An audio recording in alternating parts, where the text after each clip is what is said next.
No one noticed her at first. In the middle of a crowded American transit hall, surrounded by hurried footsteps and glowing phone screens, she sat quietly with a cheap paper cup trembling in her hand.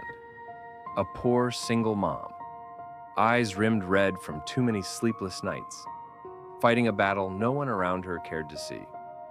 When exhaustion finally won, her head tilted, just for a second, and came to rest on the shoulder of the man beside her.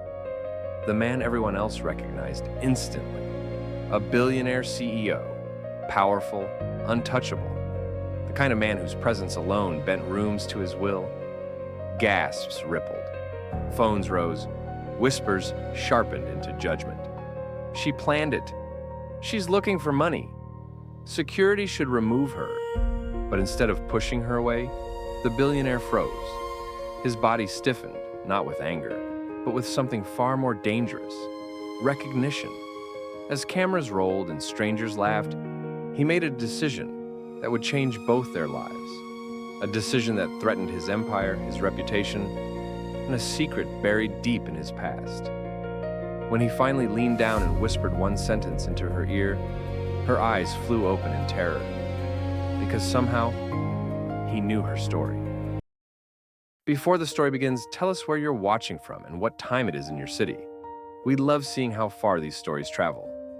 If you enjoy emotional, meaningful stories like this, subscribe to the channel so you don't miss the next chapter. And before you settle in, grab your favorite drink and get comfortable. This journey is just getting started. When her eyes snapped open, the first thing she saw was herself reflected in a stranger's phone screen. Blurred, small, and humiliatingly vulnerable. She pulled back at once, heat flooding her face. "I'm so sorry," she blurted, voice rough with exhaustion. "I didn't mean to. Her words tangled as reality rushed in. The crowd, the cameras, the low, judgmental murmurs curling through the air like smoke. The man beside her stood slowly. Up close, his presence changed the temperature of the space. He wasn't tall in an exaggerated way, but there was something about how people unconsciously stepped back, how conversations thinned and bent around him. His tailored coat was immaculate, his expression controlled. But beneath that calm exterior, his mind was already racing. She hadn't meant to fall asleep. He could tell. He saw it in the way her hands shook as she gathered her worn tote bag, in how she instinctively shielded it against her chest, as if the world might try to take it from her. He noticed the faint bruise under her sleeve, the cracked screen of her phone, the way her eyes kept darting toward the exit, not toward him. She wasn't calculating, she was surviving. "Ma'am," a uniformed security guard said sharply, stepping forward. "We're going to need you to move along." The word "ma'am" sounded like an accusation. Her throat tightened. She nodded quickly, standing too fast. The room tilted. For a brief, terrifying moment, she nearly collapsed. Before she could fall, the billionaire lifted a hand. "That won't be necessary," he said. His voice wasn't loud. It didn't need to be. It carried the quiet authority of someone accustomed to being obeyed. The guard hesitated. "Sir, this woman, she's unwell," the billionaire interrupted. His gaze never left the guard's face. "And she's done nothing wrong." The phones moved closer. Her heart hammered. She wanted to disappear. She had promised herself, after everything, that she would never draw attention like this again. Attention was dangerous. Attention invited questions, and questions led to consequences she could no longer afford. "I can leave," she said quickly, refusing to look at him. "I'm fine, I swear." She took one step and swayed again. This time, he didn't hesitate. He placed a steadying hand near her elbow, careful, distant enough to be respectful, close enough to prevent her from falling. The crowd inhaled sharply, as if witnessing a scandal rather than an act of basic human decency. Her eyes flicked up to his at last. For a split second, something passed between them. Not attraction, not gratitude, recognition, but only on one side. She looked away just as quickly, mortified by the intimacy of the moment. "Please," she whispered. "I don't want trouble." He understood that kind of fear. Years ago, he had stood in a very different room, making a decision that had been perfectly legal and devastatingly cold. A decision justified by numbers, by shareholders, by long-term projections. Back then, he had told himself it wasn't personal, but consequences always found a way to become personal, "Let her sit," he said to the guard. "I'll take responsibility." The word responsibility landed heavily in his chest. Reluctantly, the guard stepped back. The woman sank into the seat again, clutching her tote bag like a lifeline. She kept her head down, hair falling around her face like a shield. Her thoughts spiraled fast and dark. This was bad. Viral bad. She could already imagine the comments, the assumptions, the way strangers felt entitled to decide who she was from a 10-second clip. She thought of her child. Small hands, trusting eyes, and panic clawed up her throat. Her phone vibrated. She froze. One look at the screen was enough to make her breath hitch. Daycare. She answered with trembling fingers. "Hello?" The billionaire didn't mean to listen, but her fear was impossible to ignore. I know I'm late," she said into the phone, voice cracking.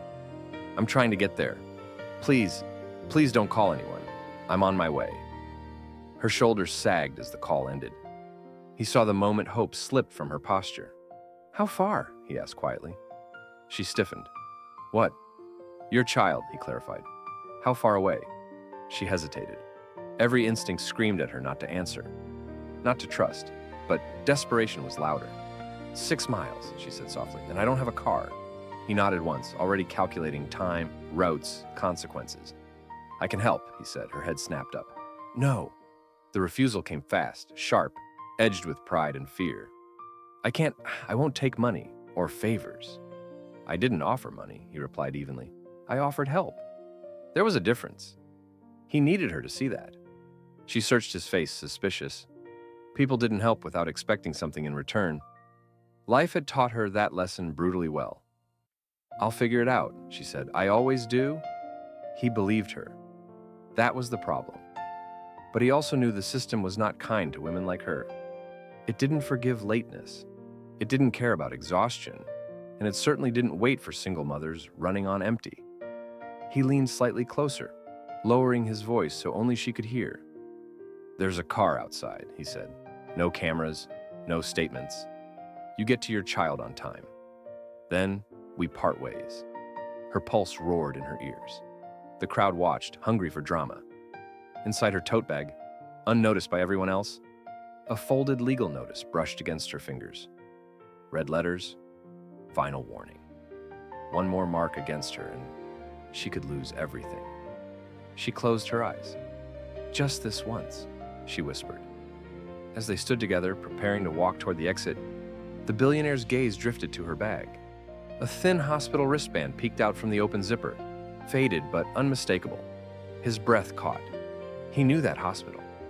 And suddenly, the past he had buried so carefully was standing right in front of him, exhausted, judged, and completely unaware of how deeply their lives were already intertwined. The car door closed with a soft, final sound that made her chest tighten. Inside, everything smelled faintly of clean leather and something citrusy, expensive without trying too hard. She sat rigidly in the back seat, hands clenched in her lap, knees pressed together as if shrinking herself could make the situation less real. Outside the tinted windows, the city slid past in long, indifferent stretches of concrete and steel. She hated this, hated needing help, hated the way her heart still raced as if she were doing something wrong, even though all she was trying to do was reach her child on time. "Thank you," she said finally, barely above a whisper. The word felt heavy, loaded with years of swallowed pride. He inclined his head slightly, seated across from her. "You don't owe me anything." She almost laughed. Life had taught her that nothing came free, not kindness, not mercy. Certainly not from men who lived in worlds she could barely imagine. The car moved faster now, smooth and steady. Her phone buzzed again and her stomach dropped. Another message from daycare. She stared at the screen, fingers numb. Too many late pickups and they could report her. Too many reports and things escalated quickly. Systems didn't ask why a mother was struggling. They only recorded that she was. Her thoughts drifted uninvited to the thin line she walked every day, between working enough hours to pay the bills and being present enough to be considered a fit parent.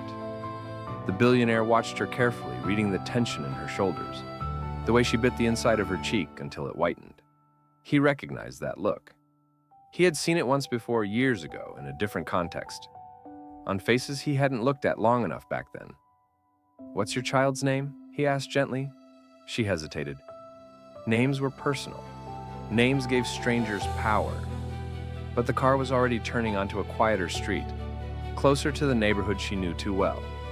"Eli," she said. The name hit him harder than he expected. Not because it was rare, because it wasn't. Because it echoed something buried deep in his memory. An old file, a line item, a case he had skimmed and approved without pause. He said nothing. The car slowed in front of a low, aging building with peeling paint and a faded sign. She leaned forward, already reaching for the door handle. "I can walk from here," she said quickly. "We're already here," he replied. She glanced at him, startled. That was fast.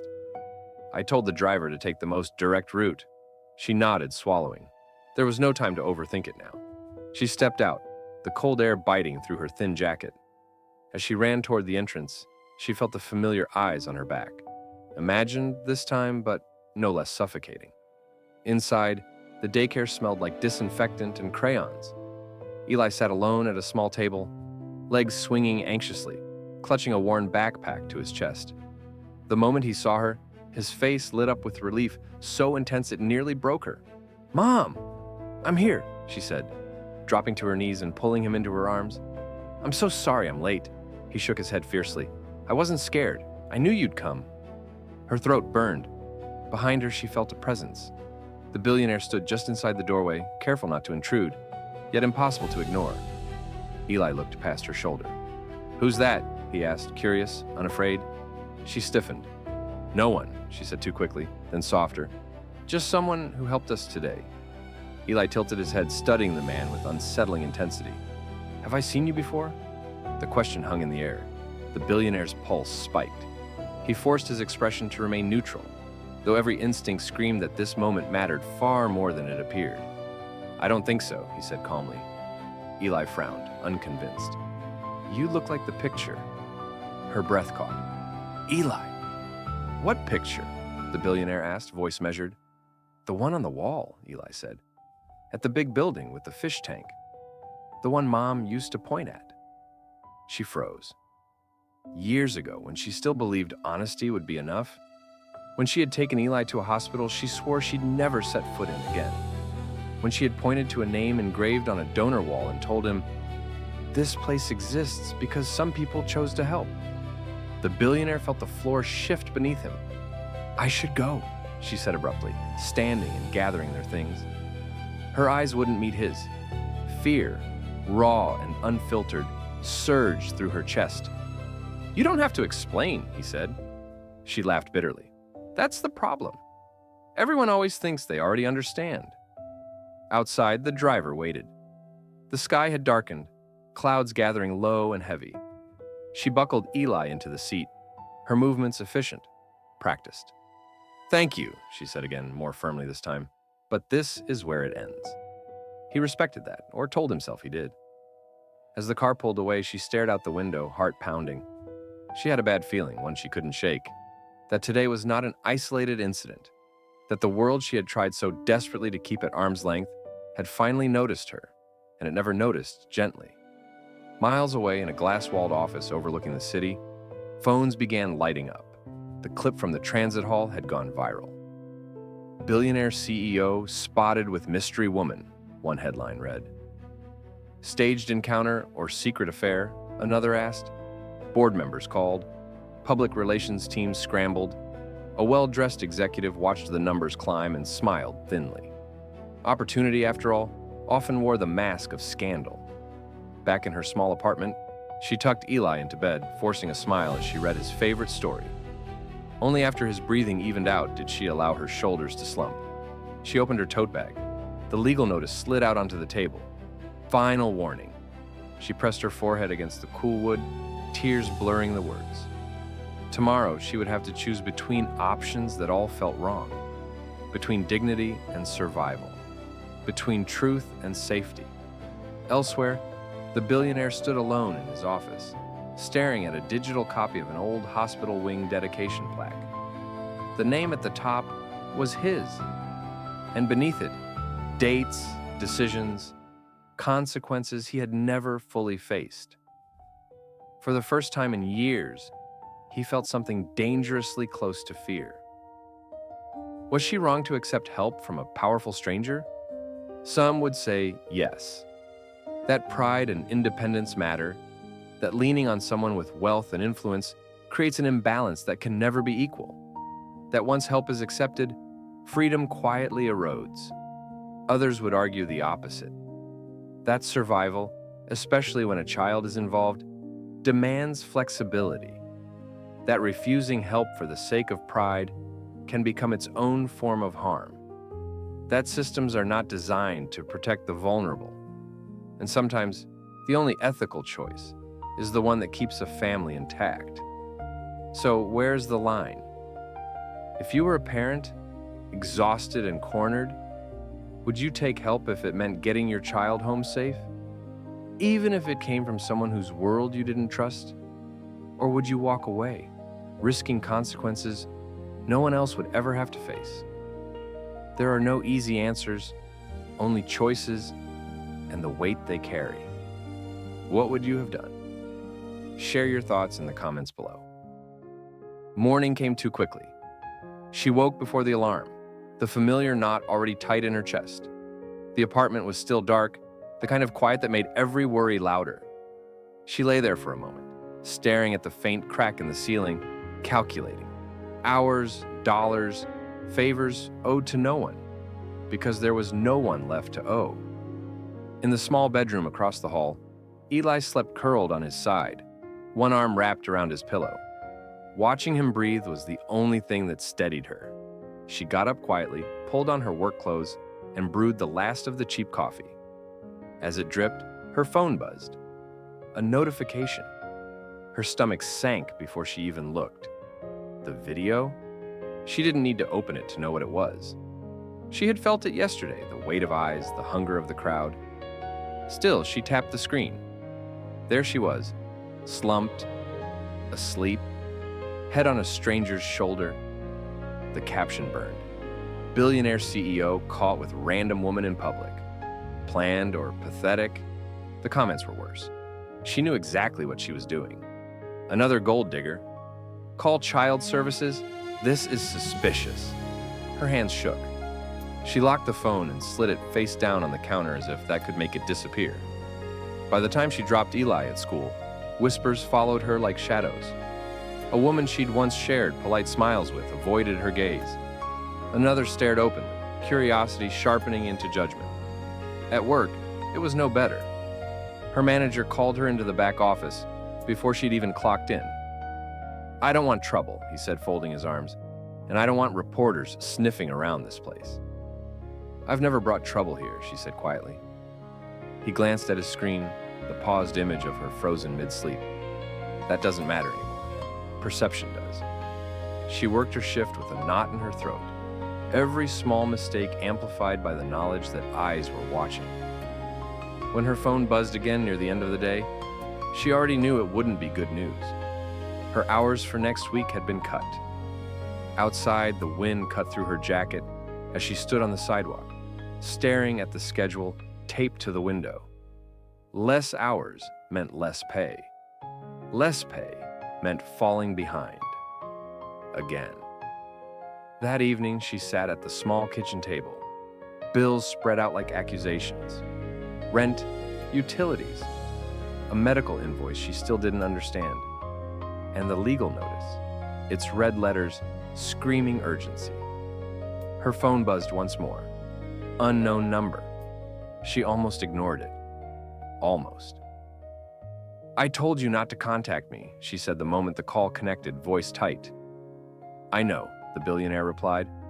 "I wouldn't have if this wasn't important." She closed her eyes. "You're making things worse." "I'm trying to make them fair." "There is no fair," she snapped. "Not for people like me." There was a pause on the line. When he spoke again, his voice was quieter. "Someone leaked your name. The narrative is shifting and not in your favor." Her breath caught. "I didn't tell anyone who I was." "I know." Fear rose fast and sharp. Then how? I have people looking into it, he said carefully. Not into you. Into who benefits. She laughed, brittle. Everyone benefits from tearing someone like me apart. After the call ended, she sat in silence, staring at the wall. She hated that a part of her felt relief knowing someone, anyone, was pushing back. Across the city, in an office far above the streets, she walked every day. The billionaire stared at a screen filled with data. His assistant stood nearby, uncomfortable. It's worse than we thought, the assistant said.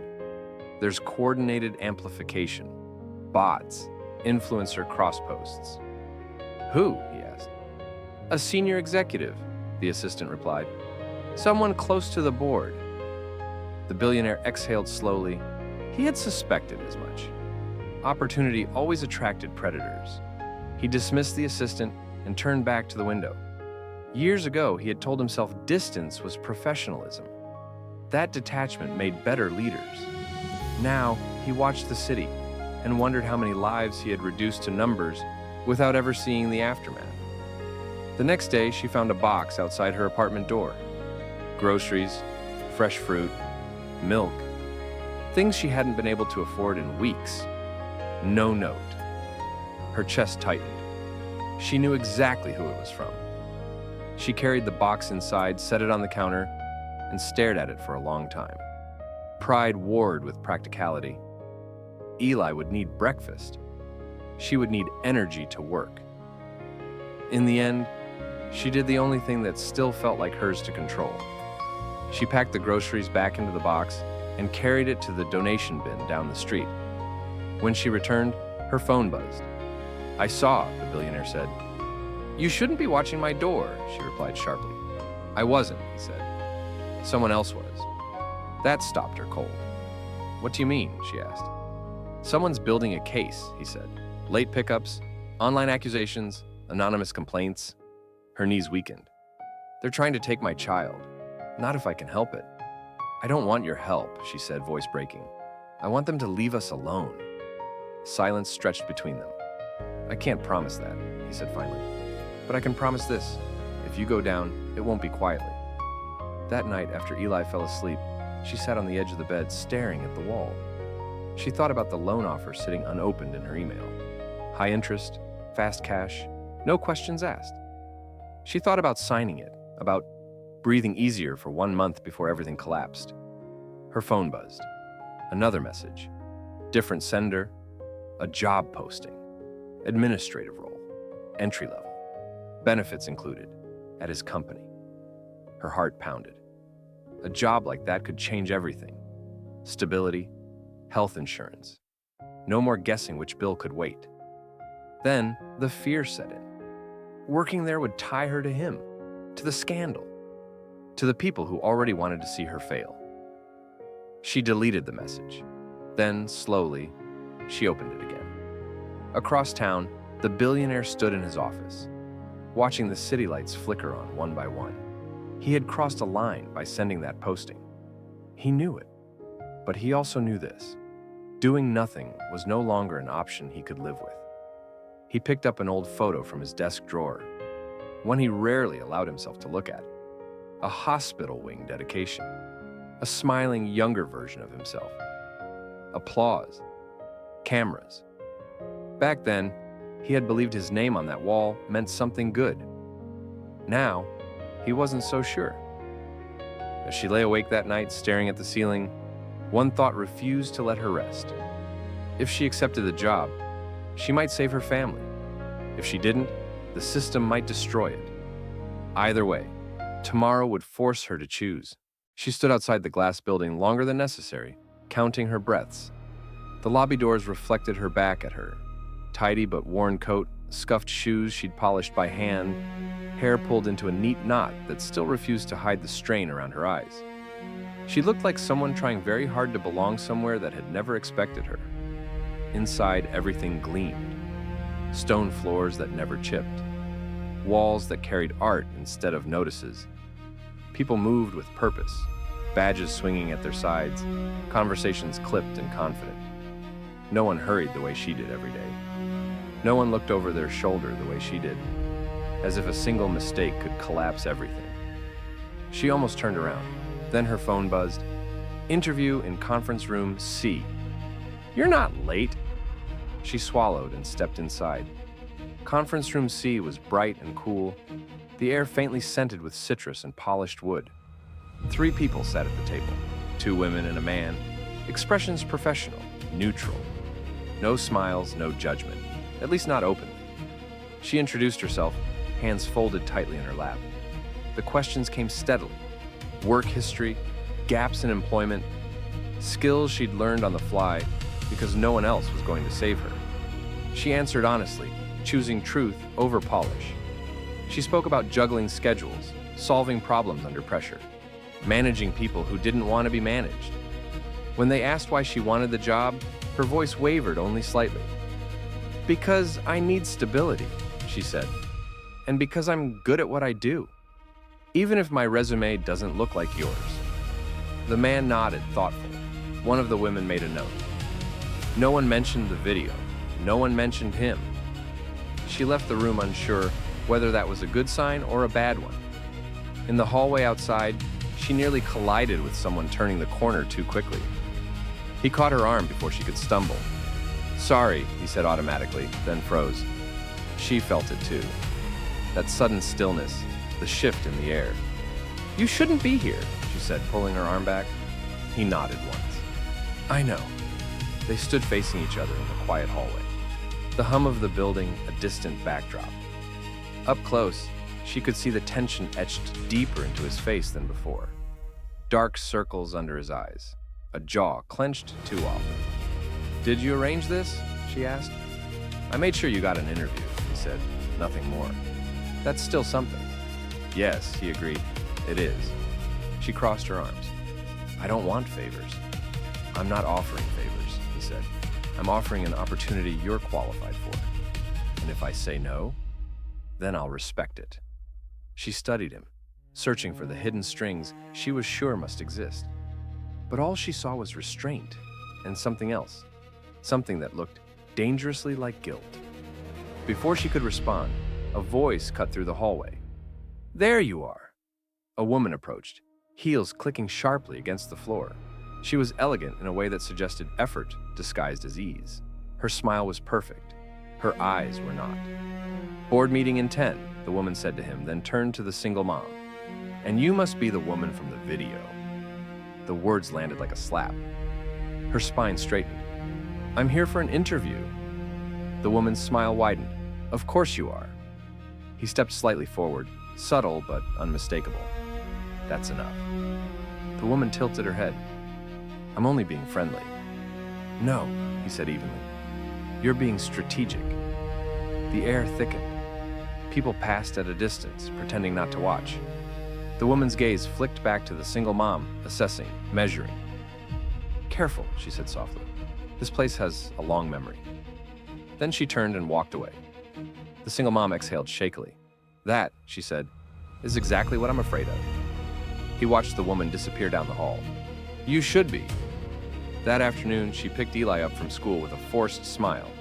She listened as he chattered about his day, about a classmate who'd shared cookies, about a fire drill that had scared him and then made him laugh. At home, she checked the mail. A thick envelope waited inside the box. Her hands trembled as she opened it. Child Services. Her heart slammed against her ribs. The letter was formal, clinical. A notice of review, concerns raised, a scheduled visit. The room tilted. She sat heavily at the table, letters spread out in front of her like a verdict. All it took was a few anonymous reports. A viral video, a whisper turned into a record. She had done everything right, or as right as she could, it didn't matter. She called him without thinking. They're coming, she said the moment he answered. They're reviewing my custody. Silence. Then, very carefully, when? 2 days. Okay, he said, we'll prepare. No, she said sharply. We? I can connect you with legal aid, he said. People who know how this works. That's still help. Yes, he said, it is. She pressed her fingers to her eyes, fighting tears. I don't want to owe you. You don't owe me, he said quietly. And even if you did, this isn't about debt. It's about fairness. She laughed bitterly. You live in a world where fairness can be bought. He flinched. Sometimes, he said. It's bought back. That night, she sat on the floor beside Eli's bed, long after he fell asleep. She watched the rise and fall of his chest, memorizing it as if she might need to carry the image into a future where she was no longer there. Across the city, the billionaire faced his board. "This is becoming a liability," one of them said. "Your personal involvement." "My involvement is professional," he replied. "It doesn't look that way," another countered. "The public narrative is shifting. Investors are nervous." "Let them be," he said. "Truth holds." A murmur rippled around the table. The woman from the hallway leaned forward. "Truth is flexible," she said. "Perception is not." After the meeting, he returned to his office and locked the door. He pulled up an old internal report, one he had signed years ago without reading past the executive summary. A cost-saving decision. A hospital wing closure. Families displaced. Services cut. At the bottom of the report was a single line he had overlooked. Patient advocacy concerns unresolved. He closed his eyes. Across town, the single mom stared at the job offer email again. Benefits, stability, a chance, a trap. Her phone buzzed. "We'd like to move forward," the email read. "Pending final approval." Her heart pounded. She thought of Eli, of the letter on the table, of the woman's warning. Then she typed 3 words she never thought she would. "I accept the offer." She didn't know yet whether it would save her or cost her everything. The knock came exactly at 9. She had been awake since 5, scrubbing an already clean kitchen, rearranging the same stack of papers until the edges bent. Eli sat at the table coloring, feet swinging, humming softly to himself. He looked up when the knock sounded, eyes wide. "Is it the mailman?" he asked.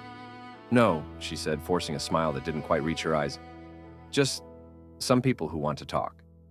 She opened the door. 2 caseworkers stood in the hallway, badges visible, expressions carefully neutral.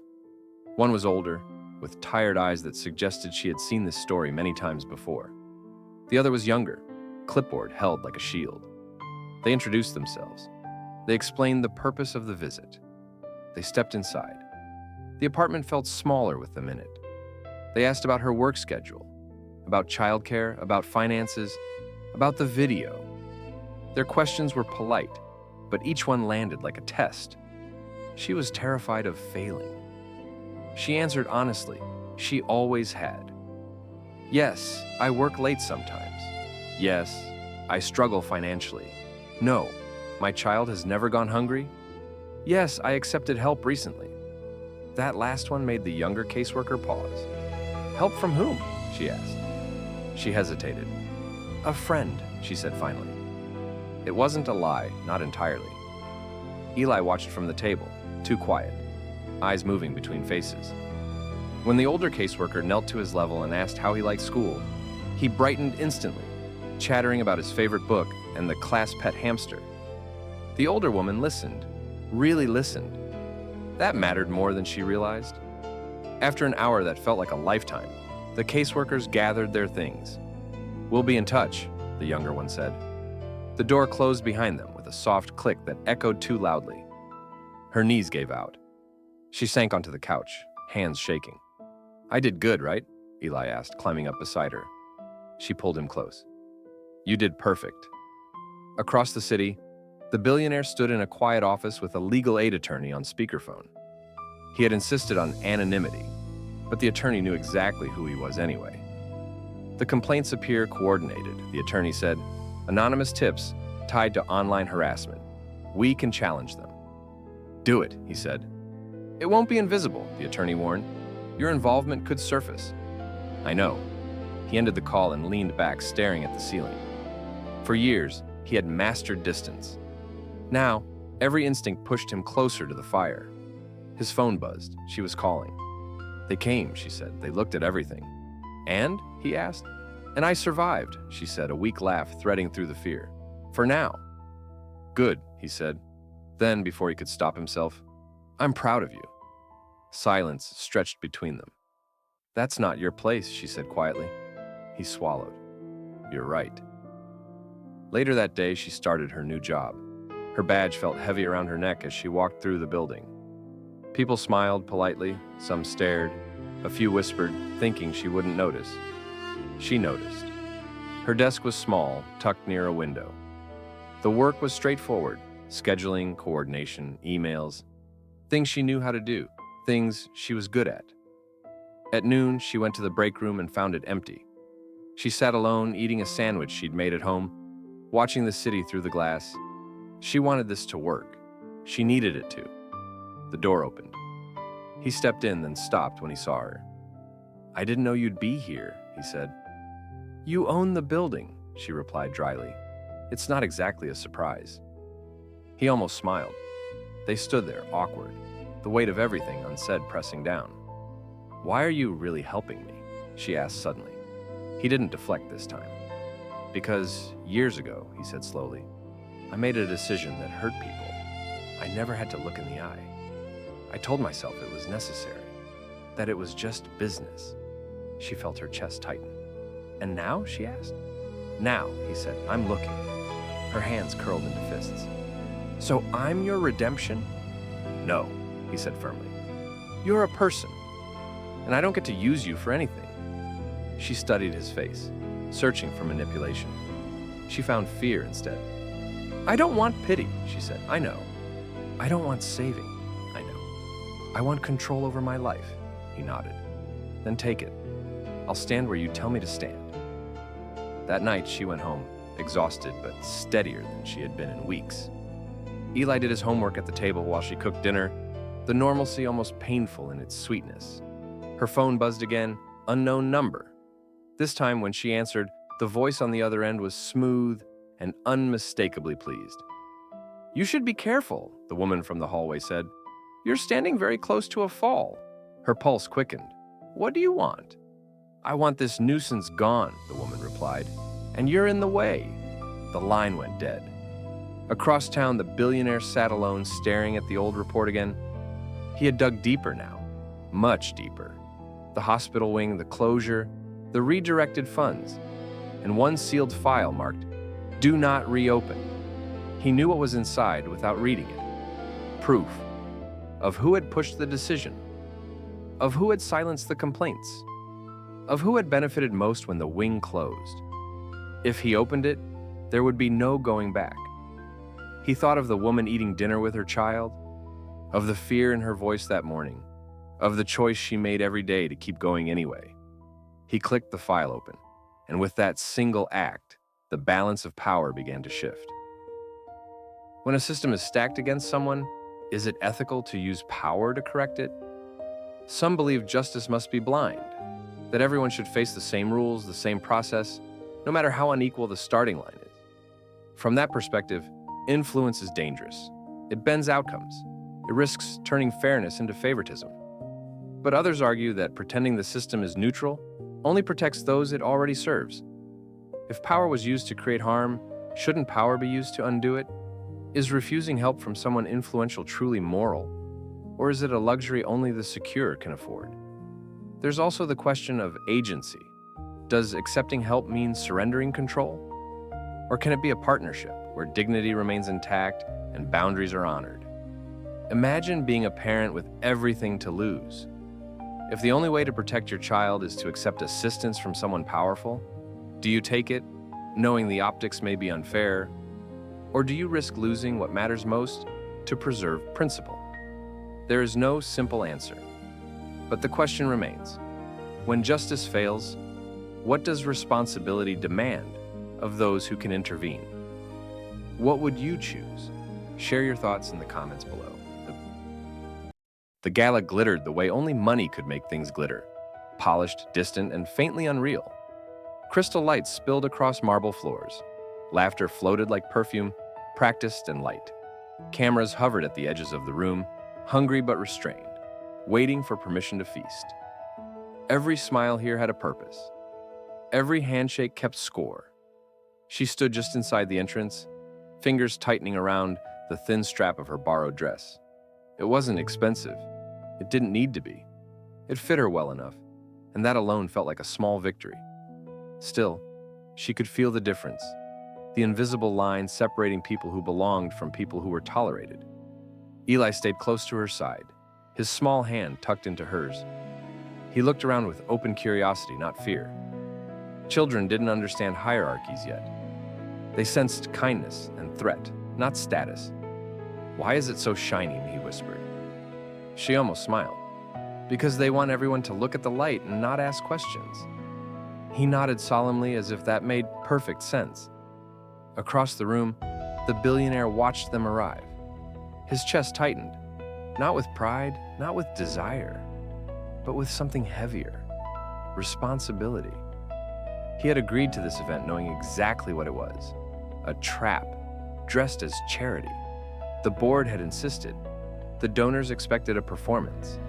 And the woman who had called her a nuisance was already positioning herself near the stage, smile sharp as glass.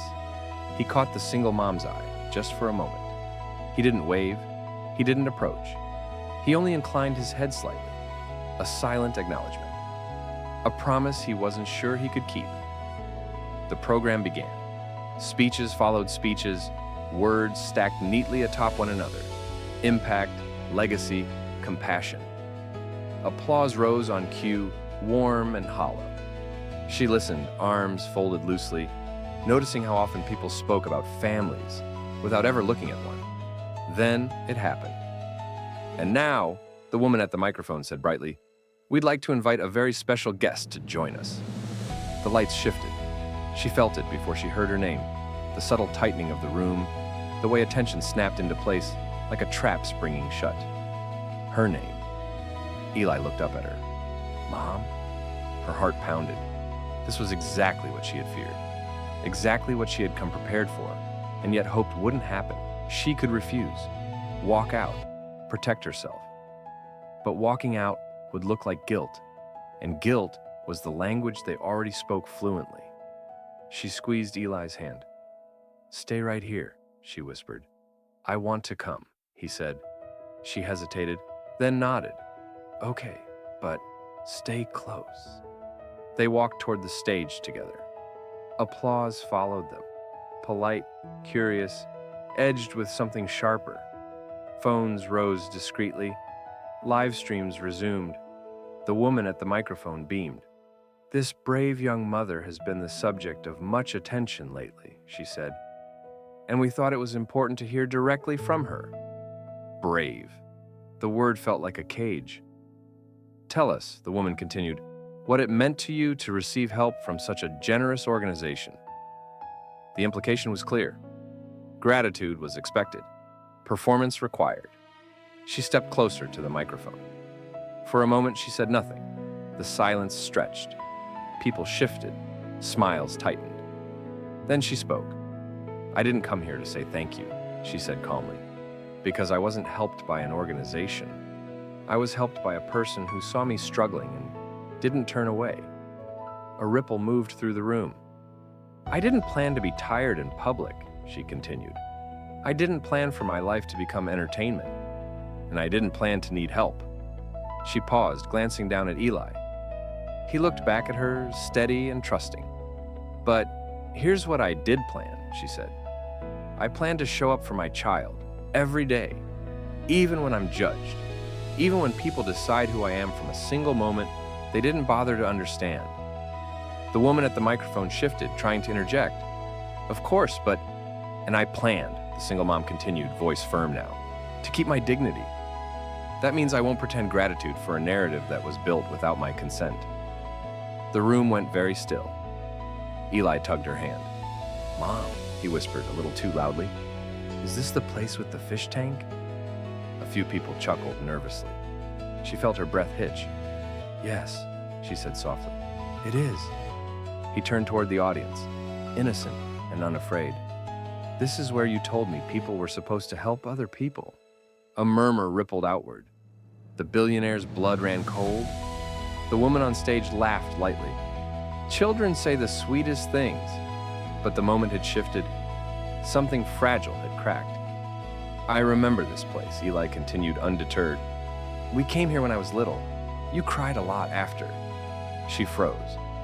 "Eli," she whispered, panic flaring. "That's enough." But the truth, once given air, refused to be contained. "You said the helpers didn't listen," he said. "You said someone important decided we didn't matter." The billionaire felt the room tilt. He saw it then, clearer than ever before.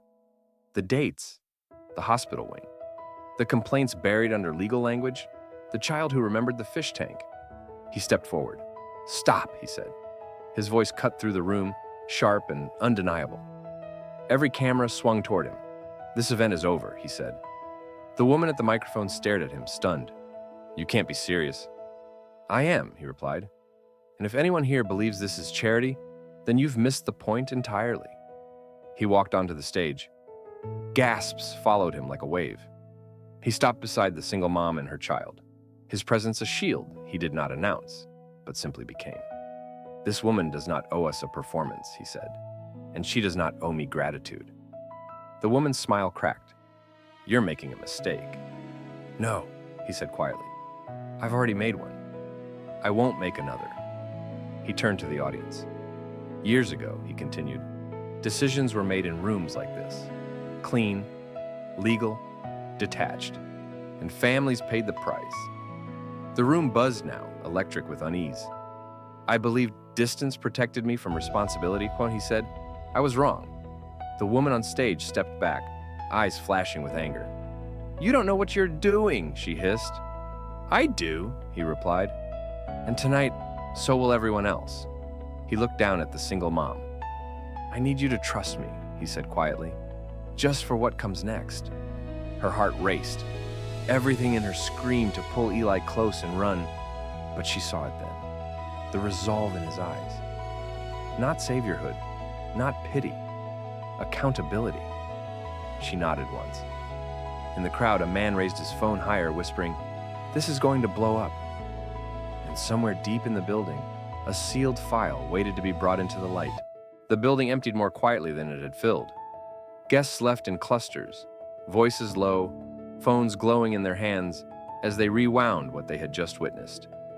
The gala's shine dulled behind them, replaced by something harder and far less comfortable. Truth, even when incomplete, had a way of souring champagne.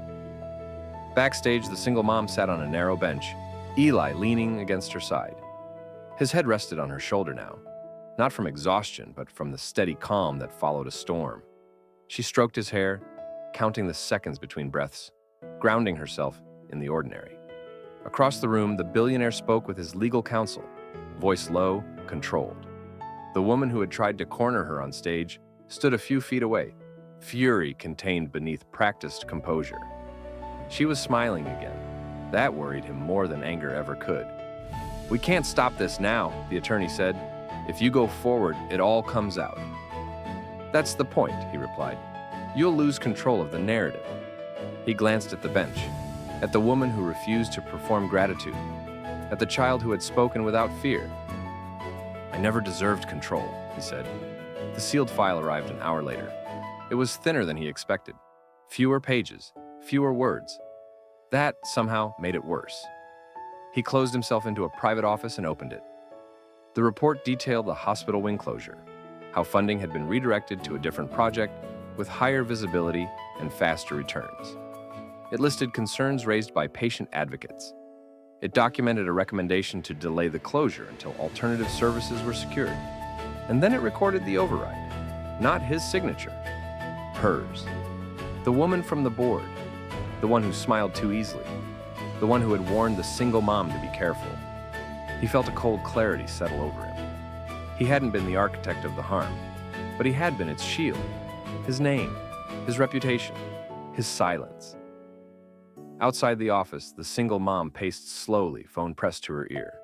"Yes," she said, "we're home safe." A pause. "I know," she replied softly. "I'll explain everything tomorrow."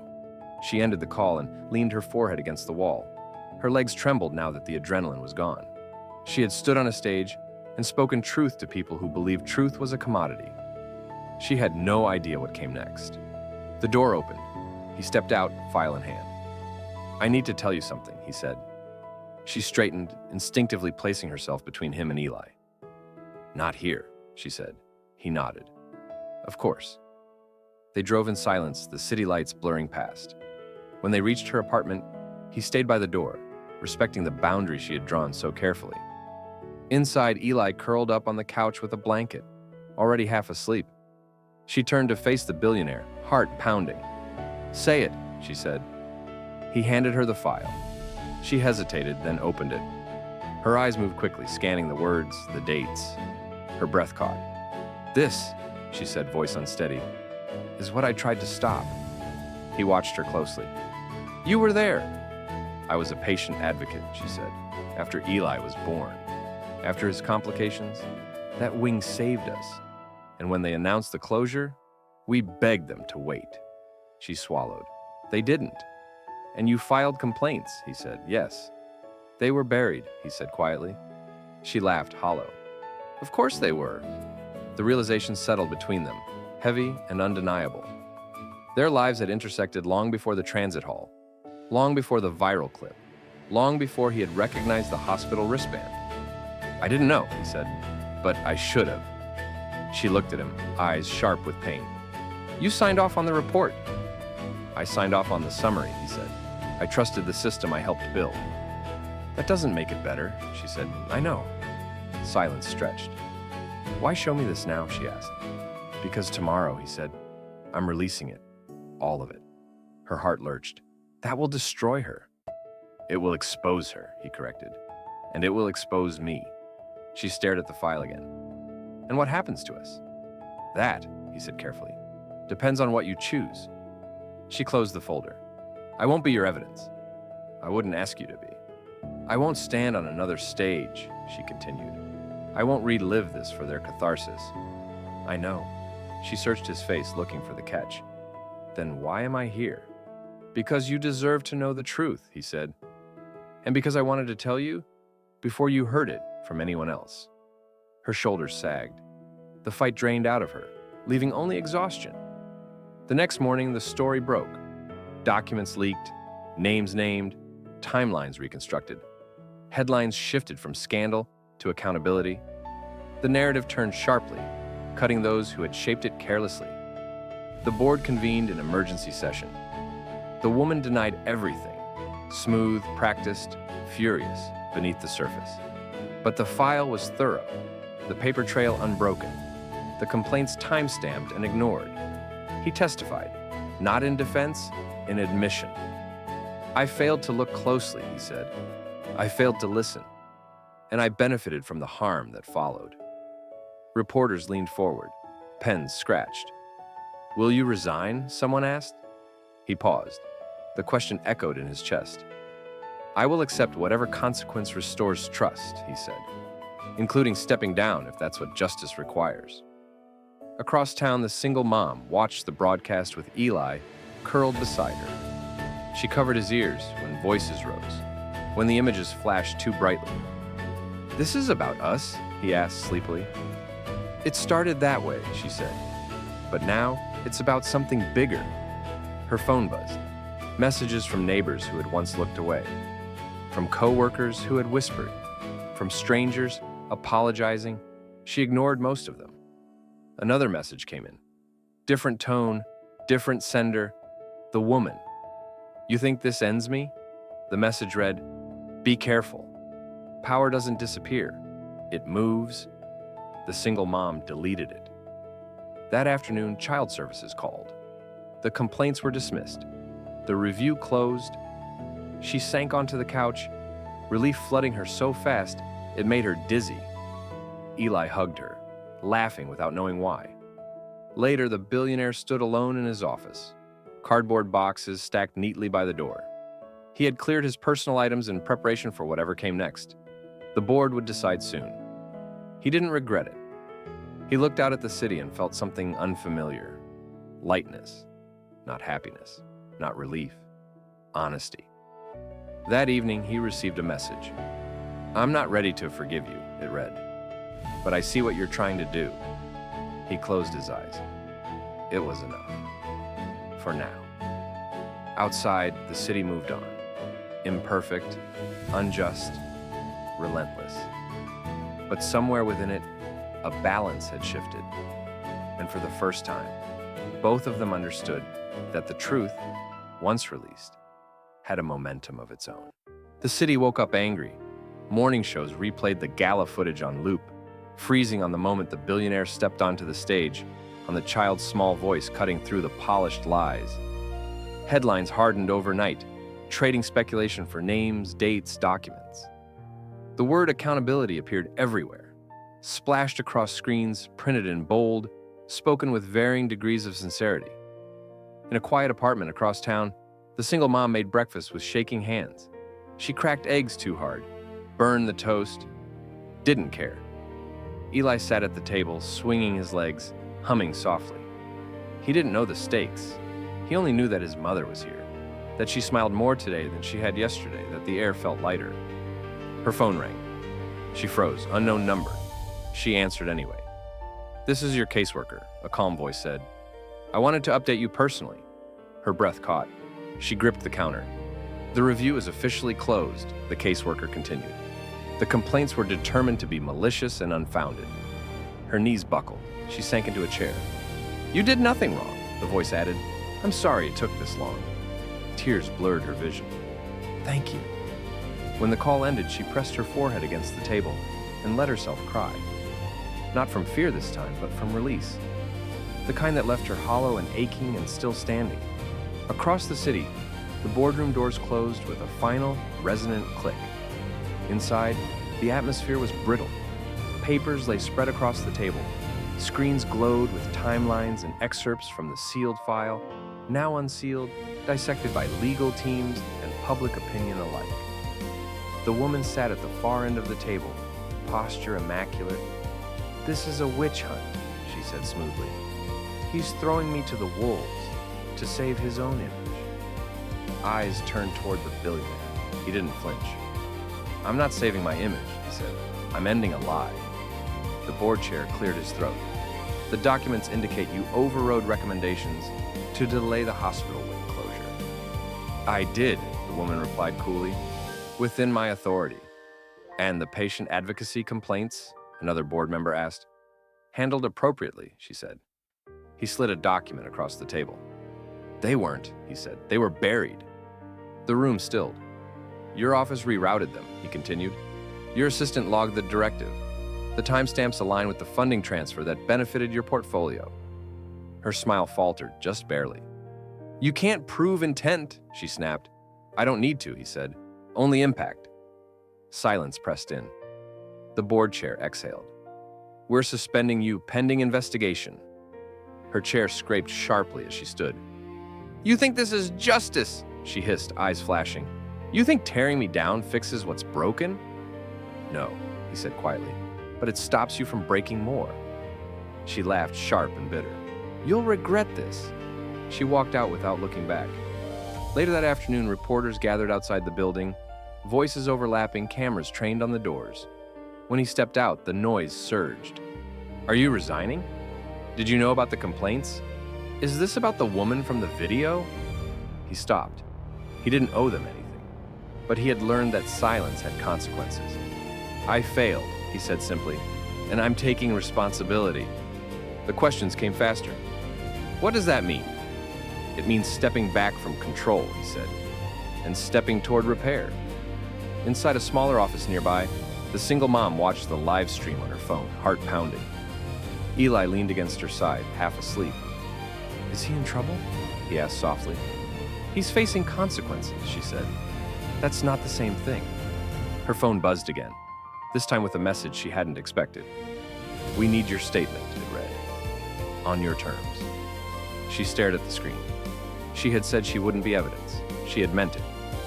But she had also said she would tell the truth when it mattered. She typed back, "I'll speak." Once. The room where she gave her statement wasn't a stage. No lights, no applause. Just a table, a recorder, and two people listening, actually listening, as she described the hospital wing, the closure, the fear of holding a newborn, while services disappeared around her. She spoke of filing complaints and never hearing back, of learning to survive without support, of raising a child in a world that judged exhaustion as failure. When she finished, the room was quiet. "Thank you," one of them said. "This matters." She nodded, drained. That evening, the verdict came. The woman was removed from her position. Formal charges followed: abuse of authority, obstruction, retaliation. The board accepted the billionaire's resignation from his executive role, effective immediately, while retaining him as an advisor during restructuring. It cost him more than money. It cost him power. He accepted it without hesitation.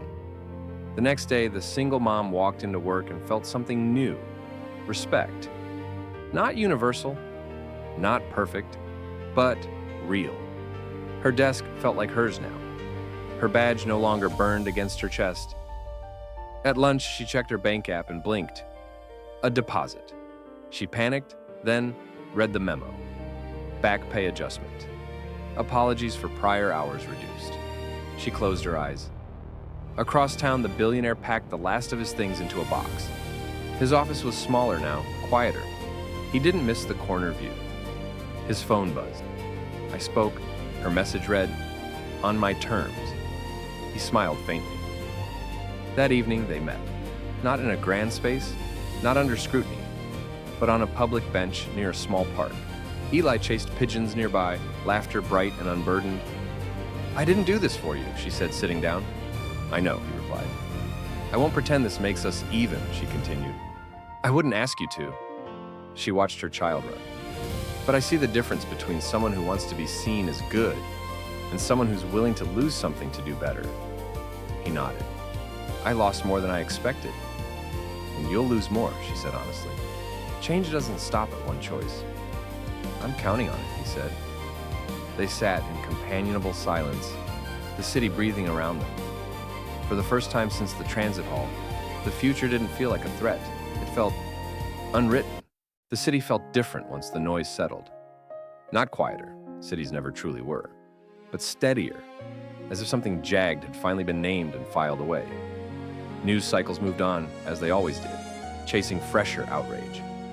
But the consequences remained, etched into routines and choices that no longer hid behind polished language. For her, the change came in small, tangible ways. She woke without panic tightening her chest. She packed Eli's lunch without counting pennies twice. She walked him to school and stayed long enough to hear about his upcoming field trip, signing the permission slip without wondering which bill would go unpaid because of it. Stability didn't arrive like a miracle. It arrived like breathing room.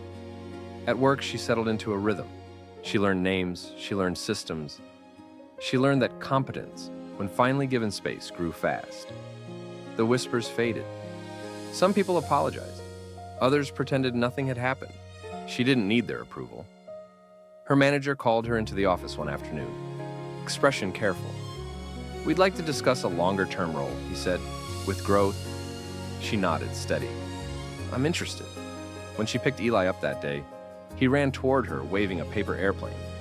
"I made it myself," he said proudly. She smiled, taking it from him. "You did great." Across town, the billionaire learned how to be ordinary. He attended meetings where his voice was no longer the final word. He listened more than he spoke. He joined a working group focused on restructuring healthcare access initiatives, not as a benefactor, but as a participant accountable to others. He rented a smaller apartment. He took public transit again, standing where he once would have been shielded. No one recognized him. That anonymity felt earned. One evening, he sat alone at a cafe, reviewing proposals, when a familiar voice cut through his thoughts. "You still take your coffee the same way." He looked up. She stood there, coat buttoned against the cold, eyes clearer than he remembered. "May I?" she asked, gesturing to the empty chair. "Of course," he said. They talked, not about scandals or courtrooms, but about work frustrations, about Eli's endless questions, about the strange relief of being seen as human instead of symbolic. "I won't pretend this fixes everything," she said at one point. "I wouldn't want you to," he replied. She studied him for a moment. "You didn't try to buy forgiveness." "No," he said, "I don't think it's for sale." She nodded. "Good."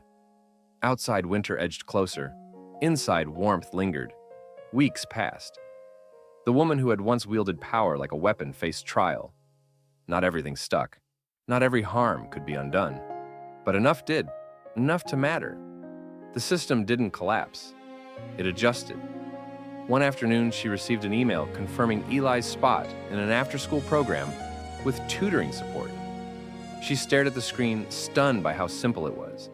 How many forms she'd filled out before. How many times she'd been told no.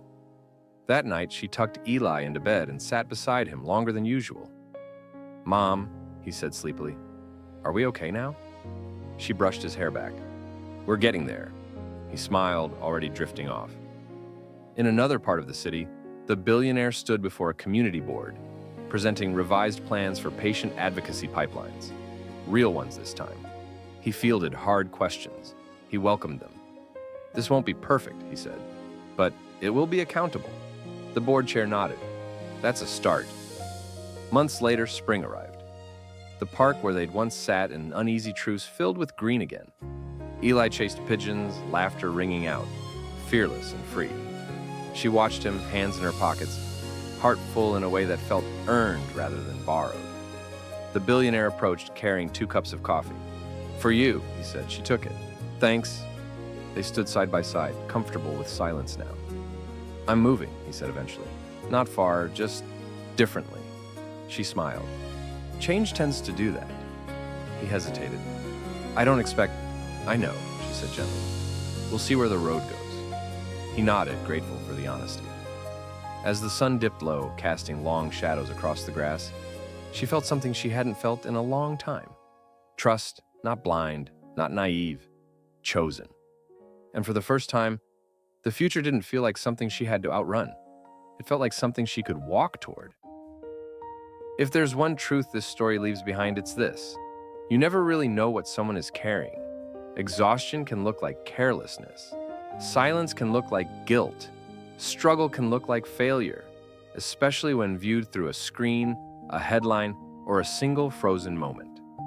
But behind every judgment is a human story, shaped by choices, systems, and circumstances that rarely get equal weight. Justice doesn't always arrive as punishment. Sometimes it arrives as accountability, the willingness to listen, to lose comfort, to change course when harm is revealed. And compassion doesn't mean rescuing someone. It means standing with them without taking their dignity. If you've ever needed help and felt ashamed for it, this story is for you. If you've ever had power, big or small, and wondered what responsibility it carries, this story is for you too. Take a moment to reflect. Would you have judged differently if you knew the full story? What would you do if the roles were reversed? Share your thoughts in the comments. Your voice matters here.